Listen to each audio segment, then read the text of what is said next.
Mes chers amis, bonjour. Le ministre délégué au transport Jean-Baptiste Djebbari nous disait ceci le 8 juillet à propos du lynchage de Philippe Monguillot, le chauffeur de bus agressé à Bayonne.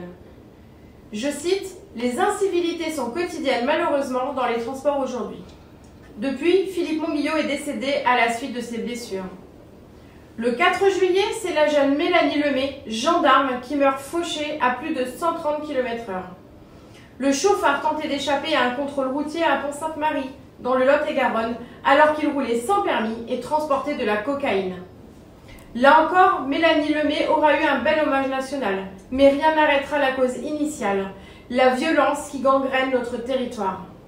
Enfin, c'est Thomas, 23 ans, poignardé à mort à Sarcelles à 8 reprises dans la nuit du 9 au 10 juillet, qui est décédé des suites de ses blessures, après un mois de lutte et des quinzaines d'opérations à l'hôpital de la Pitié-Salpêtrière.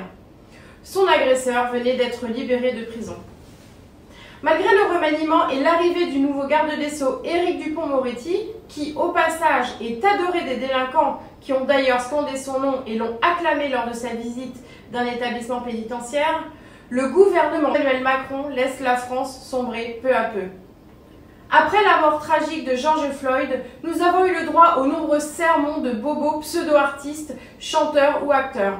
Mais où sont-ils maintenant pour dénoncer la racaille en France? Où sont les grandes manifestations? Où sont les grands slogans?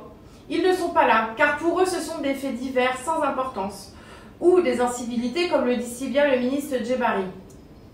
Ces racailles sont toujours très bien connues des services de police, selon les chaînes d'information. Ils savent très bien qu'ils ne risquent pas grand-chose d'ailleurs. La vérité, mes amis, c'est que l'impunité règne. En France, la racaille tue. En France, la racaille détruit des vies. En France, la racaille crache sur nos valeurs. En France, la racaille se sent surpuissante. Alors non, monsieur Djebbari, ce ne sont pas des incivilités, ce sont des meurtres. Et il faut que cela cesse immédiatement. Assez de ces racailles qui agressent, violent ou tuent en toute impunité. Comme le demande régulièrement Marine Le Pen, des mesures réelles et fermes doivent être mises en place. Expulsion de tous les délinquants et criminels étrangers de manière automatique et le plus rapidement possible.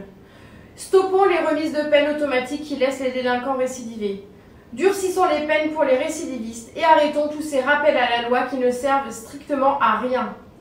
Si nous ne changeons rien, les agressions vont se multiplier partout en France, mais aussi à travers le continent européen. Et à ce rythme, il n'y aura plus une ville, plus un village qui ne sera épargné. Face à ce gouvernement laxiste, vous devez envoyer un message clair en rejoignant nos rangs, ceux du Rassemblement national et de notre présidente Marine Le Pen. En nous rejoignant, vous permettez à nos idées de progresser plus rapidement.